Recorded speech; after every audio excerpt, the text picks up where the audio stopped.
Hey guys, welcome to Cafe Maddy. Today is a bit of a special video because I'm here with a lot of stomach problems. I don't know if you guys get tummy issues, but I get really horrible indigestion a couple of times a year. And this happens when I'm not really watching what I'm eating and I'm stressing out my stomach a lot. So if I'm eating foods that are way too spicy, way too greasy, and super acidic, then once in a while my stomach will say, stop.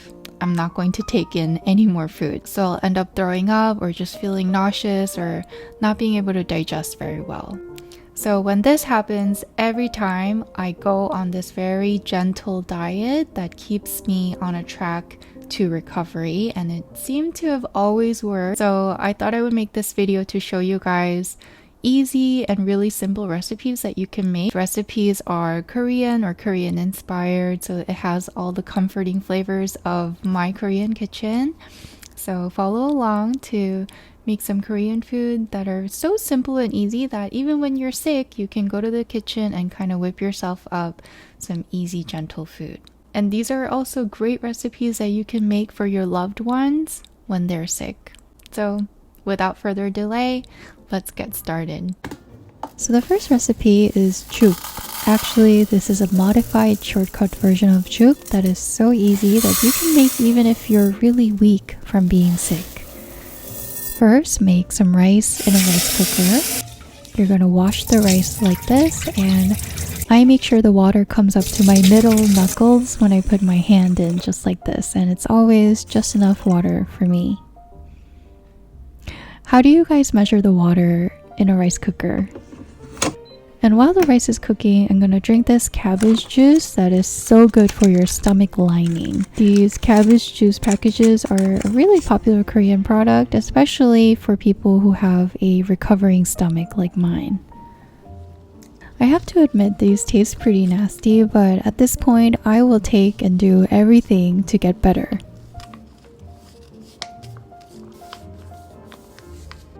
So now that the rice is cooking and I had my cabbage juice, let's go get some groceries for our gentle Korean food recipes. On my way to get groceries, I went out to see the solar eclipse in New York City real quick. There it is, the almost but not quite complete solar eclipse. And I picked up some groceries, a couple of things that I wanted to add to my juk, and I came back home. The rice is done, so we're ready to make some juk. Simply put a cup of rice, some salt, a cup of water, and a packet of Korean seaweed into a blender. Seaweed is so good for your digestion, so don't skimp out of the seaweed if you can. We're gonna blend for 5 seconds. I like to stop before it gets too smooth and stop when you can still taste a little bit of that rice texture.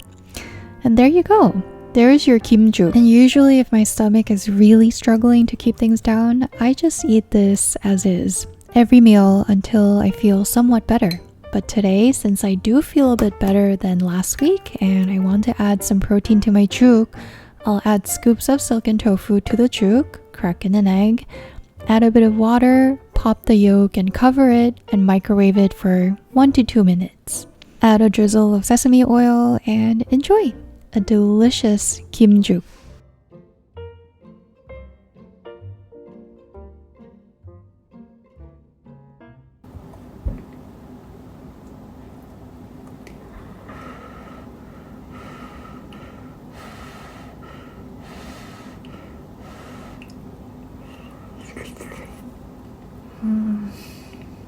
It's so warm, comforting, and gentle.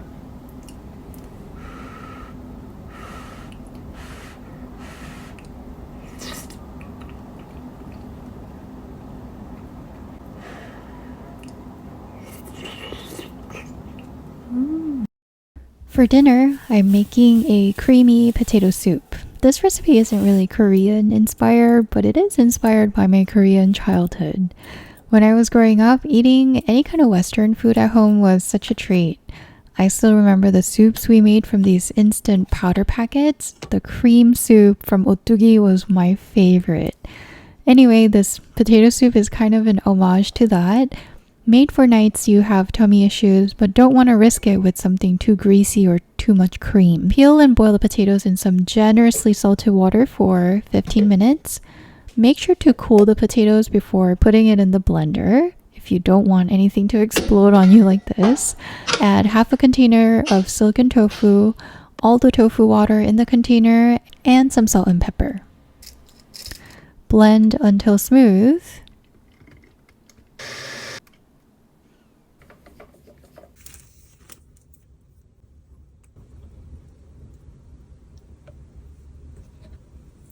Top it with some furikake or crushed seaweed for flavor. And now you have a creamy, gentle, and comforting potato soup for dinner.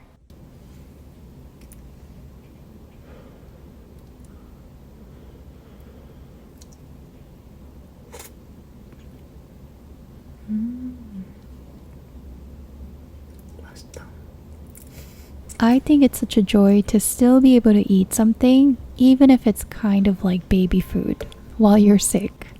I hope you guys are on a path to healing, whatever it is.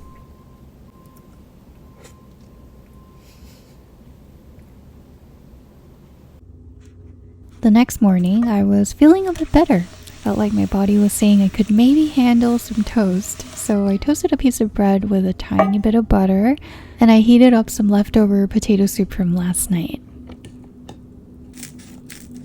I cut up the toast, dipped it in the potato soup, and took a bite. It felt so good to eat bread again. Then I remembered to take my medication and drink my cabbage juice before finishing my breakfast. Usually it's better to drink these cabbage juices before your meal so that it lines and protects your stomach. So I enjoyed my potato soup, and then for lunch I started to feel really kind of sort of back to normal. For the record, I was eating just a simple juk diet for several days before I got to this point because my indigestion was just so bad. But I think it's important to listen to your body kind of, and I was starting to feel like I could start introducing some more solid foods into my diet. So I seasoned some chicken breast with salt, pepper, tossed it in oil, and air fried it at 370 degrees for 15 minutes. I also wanted to add some veggies today, so I blended some bok choy,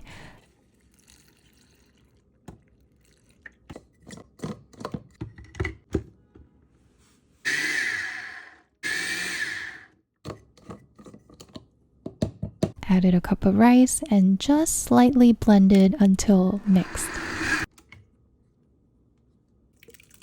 Poured that into a pot, cracked in an egg, added the chicken, and simmered on low heat for about 10 to 15 minutes until the bok choy and egg was completely cooked. And this is how I slowly transitioned into eating normal foods as I was healing my stomach. For all of you with digestion or stomach issues, I hope this video was helpful.